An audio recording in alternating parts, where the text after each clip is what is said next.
Assalamualaikum warahmatullahi wabarakatuh. Perkenalkan, nama saya Dian Siza. Saya di sini mengambil tema tugas IPB IADSD yaitu tentang kesenjangan sosial.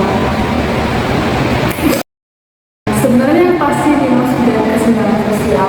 Kesenjangan sosial itu adalah kayak jurang perbedaan antara orang-orang dalam kehidupan sehari, misalnya soal uang, kesehatan, sekolah, dan fasilitas lainnya. Jadi ada yang hidupnya enak, ada juga yang hidupnya susah. Itu yang disebut dengan kesenjangan sosial. Oke, sekarang masuk ke jenis-jenis kesenjangan sosial. Yang pertama ada kesenjangan ekonomi, di mana bedanya penghasilan antara kekayaan satu dan kekayaan lainnya. Jadi ada yang susah untuk mendapatkan harta atau penghasilan, dan juga yang susah untuk mendapatkan penghasilan. Yang kedua yaitu kesenjangan pendidikan, di mana pendidikan antara orang individu ini dan individu ini berbeda. Misalnya seperti dalam fasilitas sekolah ya, fasilitas sekolah yang ini mendapatkan fasilitas yang cukup baik dan optimal, sedangkan fasilitas yang ini itu kurang optimal. Jadi itu disebut dengan kesenjangan pendidikan. Yang ketiga lalu ada kesenjangan kesehatan, di mana ada yang gampang berobat, ada yang nggak bisa karena mahal dan juga jauh. Yang kelima, sosial budaya. Kesenjangan sosial budaya ini perbedaan status atau gaya hidup satu masyarakat satu dan masyarakat lainnya. Lanjut ke kesenjangan geografis, di mana wilayah tertentu lebih maju daripada wilayah yang lainnya. Maka di sini sudah terlihat senjangnya antara wilayah ini dan wilayah ini karena kesenjangan geografisnya. Selanjutnya kita masuk ke dalam ciri-ciri kesenjangan sosial. Ada perbedaan mencolok dalam hal ekonomi, pendidikan, kesehatan, layanan, dan lain-lain. Biasanya ini karena sistem atau aturan yang tidak adil dari pemerintah, karena kebijakan-kebijakannya. Lalu bisa memunculkan konflik ya, dari bisa bikin orang menjadi iri atau merasa cemburu karena tidak memuaskan. Penyebab kesenjangan sosial seperti akses pendidikan yang tidak merata, adanya ketimpangan ekonomi, lapangan kerja yang tidak cukup atau tidak merata di Indonesia. Kebijakan pemerintah yang kurang adil ini juga menjadi penyebab kesenjangan sosial, karena banyaknya masyarakat yang merasa tidak dilakukan dengan keberadilan. Lalu ada akibat-akibat dari kesenjangan sosial ini, yaitu pertama, kemiskinan meningkat. Orang sulit dapat mendapat kebutuhan dasar, susah untuk mencari mata pencariannya. Lalu ada kriminalitas yang naik. Orang bisa meningkat karena kepepet dengan ekonomi ya. Lalu ada konflik sosial, bisa bikin iri dan permusuhan.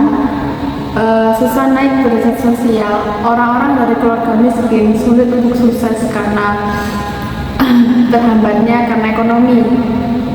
Lalu kepercayaan ke pemerintah yang semakin menurun karena masyarakat merasa keberadilan di Indonesia. Kepercayaan ke pemerintahan yang semakin menurun karena masyarakat mulai menurunkan rasa kepercayaannya kepada pemerintah. Lalu mengganggu stabilitas negara, bisa bikin negara ini tidak damai. Lalu ada solusi dalam mengatasi kesenjangan sosial ini seperti pendidikan yang tidak merata, jadi semua orang bisa sekolah bagus. Itu bisa kita atasi dengan pendidikan yang kita atur dengan secara merata. Lalu lapangan kerja yang inklusif, ada kerjaan di mana-mana, dan pelatihan biasa kerja, dan juga persyaratan kerja yang tidak begitu rumit agar orang-orang bisa mudah dalam mencari pekerjaan sesuai dengan skill dan kemampuan. Lalu ada pembangunan merata seperti jalan, sekolah, rumah sakit, masjid, bangunan dan lain-lain sebagainya di daerah-daerah terpencil. Lalu pajak dan subsidi adil, orang miskin dapat bantuan lebih.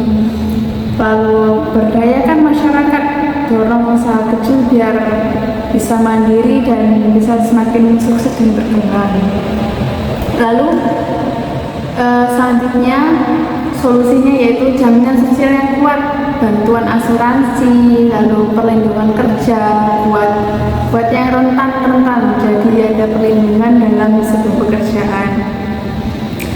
Ada peran masyarakat dan pemerintah ya, dalam hal ini seperti bikin kebijakan yang berpihak kepada rakyat. Lalu masyarakat harus saling peduli, bantu sesama dan kerjasama, dan juga meningkatkan rasa kepercayaan kepada pemerintah jika pemerintah sudah melakukan hak-hak yang harus dilakukan kepada masyarakat. Nah, jadi kesimpulannya dari kesenjangan sosial itu intinya perbedaan hidup antara orang kaya dan orang miskin yang makin kelihatan. Ada yang hidupnya serba ada, tapi ada juga yang kekurangan. Ini bikin suasana nggak adil dan bisa nyebabin masalah kayak kecemburuan sosial atau kejahatan. Makanya penting banget buat saling bantu dan biar pemerintah juga lebih adil dalam ngasih bantuan atau kesempatan ke semua orang agar orang-orang merasa diperlakukan dengan adil dan merata. Cukup sekian yang dapat saya sampaikan. Lebih dan kurangnya saya mohon maaf. Saya Anissa Diaza, wassalamualaikum warahmatullahi wabarakatuh.